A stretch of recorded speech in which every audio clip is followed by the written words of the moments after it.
So we talked about these a couple months ago due to listings we found online, whether it be Walmart or Amazon.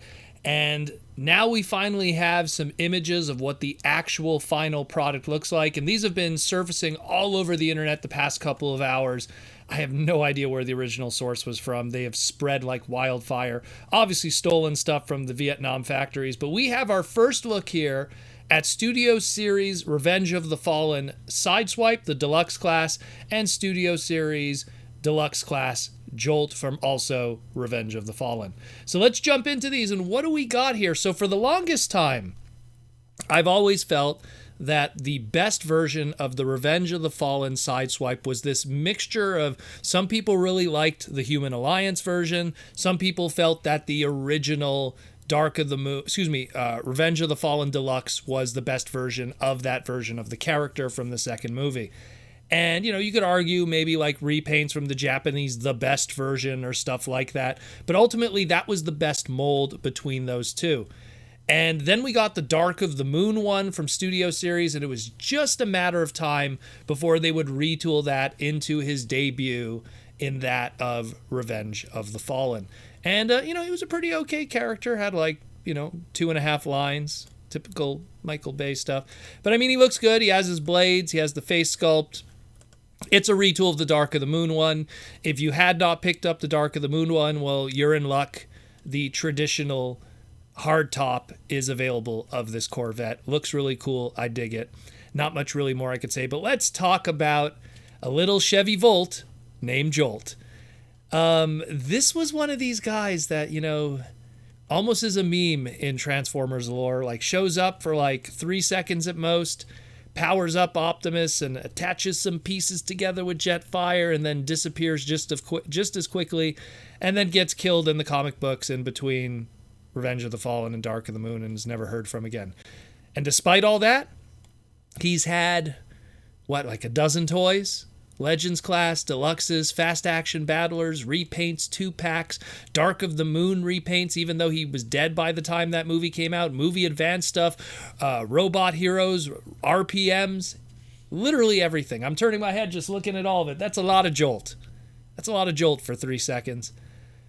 Up to that point, really, in my opinion, I think stateside, the most affordable, best version of him was his original Revenge of the Fallen Deluxe toy, and then they took that Revenge of the Fallen Deluxe toy, they retooled a little bit, released it in Dark of the Moon, repainted it, and then they took that Dark of the Moon one and gave it super accurate colors, gave him some extra accessories, so he has his little electro whips, and the movie advanced version up to that point, which I believe came out in 2014, was like the best Jolt figure you could get. And it was really nice and everything.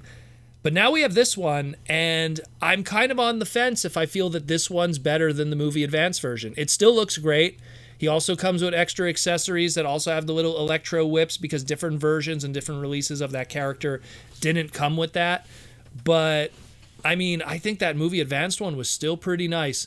I think it really falls down to which you feel is the correct head sculpt, because the head sculpt on the movie advanced one really is more so based off of maybe early concept designs and stuff like that of the character, where the Studio Series one I feel follows more just the animation model of his, again, 3-second appearance.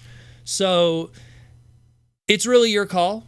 Obviously the Studio Series one is going to be the one that's going to be more readily available and out there when it hits retail shelves at the deluxe price point, where the movie advanced one, it hasn't been out in the primary market for more than, 7 years now?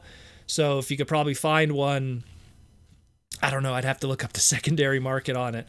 But chances are, because that was the best version of the character for the longest time, maybe the numbers are still up there. Either way, you have options now. If you were a really big fan of this Chevy Volt named Jolt, you got a lot to choose from. But he had so many toys. His biggest claim to fame to me was that his Robot Hero toy came with that little Robot Hero cute movie Ravage, and it was like the cutest evil movie Ravage toy you'll ever see. That's what I always remember him for. That and Optimus and Jetfire sticking together and then never seeing him ever again. Either way, still looks great, looks really cool. I'm curious to see how the market reacts to this character and his secondary market, and how it'll affect the movie advanced version, because I still think that's a great figure. I really do. Again, going back to Sideswipe, I mean, that Revenge of the Fallen Deluxe, it had its time, and now this is around, and that's going to take care of that. So I feel that this one slightly retools and does a better job at looking like the final character model. I always found the Revenge of the Fallen Deluxe, maybe it's just me, but it had its standing problems sometimes, I guess. Maybe it's just me, as someone who has literally everything of that. Good Lord, there's so many movie toys. It's almost depressing when you look at every single thing bought. Oh, man. Either way, this is still pretty cool. Let me know what you think. This is pretty exciting. Hopefully we'll get some more stuff. Tomorrow is Transformer Tuesday, so let's see what Hasbro will drop in our laps. Maybe it'll be these. Maybe it'll be something fresh and brand new. We shall see.